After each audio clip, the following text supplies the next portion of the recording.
Day 2. We've got a brand new battery, so let's get it fitted in the tray.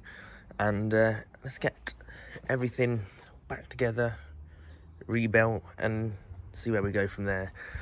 Kind of hoping with a new battery, it's going to make the fuel pump kick into work, because when I actually tested it, I was only getting 6 volts because of how poor my power was.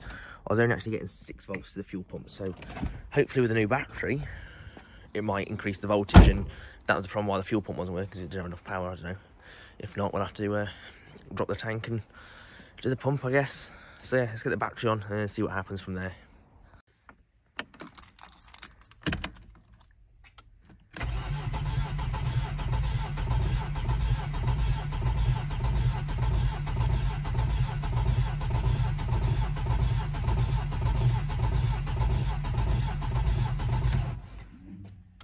Fuel pump went then, did you hear it? Look, fuel pump. Yeah, it's working. Yeah.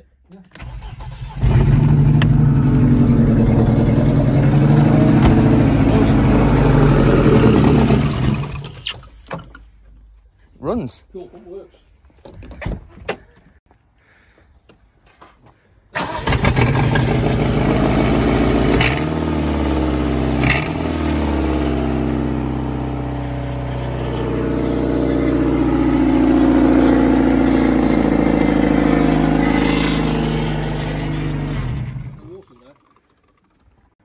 Day 2 has been pretty successful. We've actually got the engine to run now, which is a great start. However, this has now identified another fault, which I'll explain in just one moment. But now we just need to get the dashboard back together and get the interior back into one piece and get the car back into a car-like condition. Yeah, we need to get that down. The fuel pump kicked into life. Doesn't need a fuel pump by lots of things. Dropped new battery on there, cranked it over, the fuel pump kicked into life, and it started. So that's pretty good. So where are we at now? Well, I just need to, as I say, get the interior back together.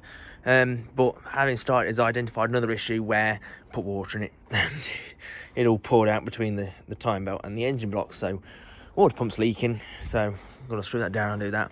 Not the end of the world though, because I really need to do the time belt anyway, because I don't know when it was last done, obviously. So it's not the end of the world. I need to get that done. It's not a big job, to be honest.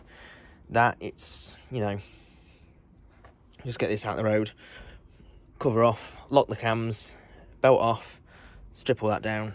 It's not a massive job. I've done it once before when I did the head gasket on mine, but I was more in depth because I had to do the head gasket as well. So as I say, time belt ain't a big job, along with the water pump. So that's fine. Other thing, if we come around the back, we might spot something's missing.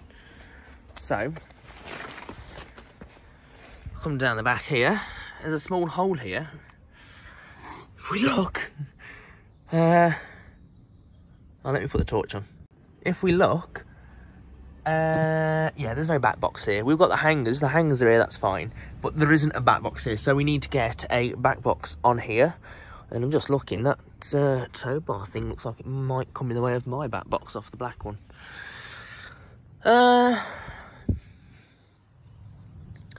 Yeah. And the reason that worries me is because if I do keep this car, of course I want to put my exhaust on it. So, to be honest, I think it'll be fine. I think it'll be fine. The other thing is these hangers actually sit the other way around on this. It's a 1.8. Because the 1.8, I believe, has 2 hangers, one here and one here, and it sort of sits on 2 hangers, even though it's like the same exhaust system. It's not. It's basically the same exhaust system, but with 2 hangers, I believe, on the back box for some reason. So, but I'll get a back box ordered and get that stuck on, and that'll be fine. So yeah, that's pretty much it. Just need to get a time belt and water pump ordered, back box ordered, stuck it on. It's not going to be too bad. Wing obviously needs sorting, and then we can get it booked in and MOT'd.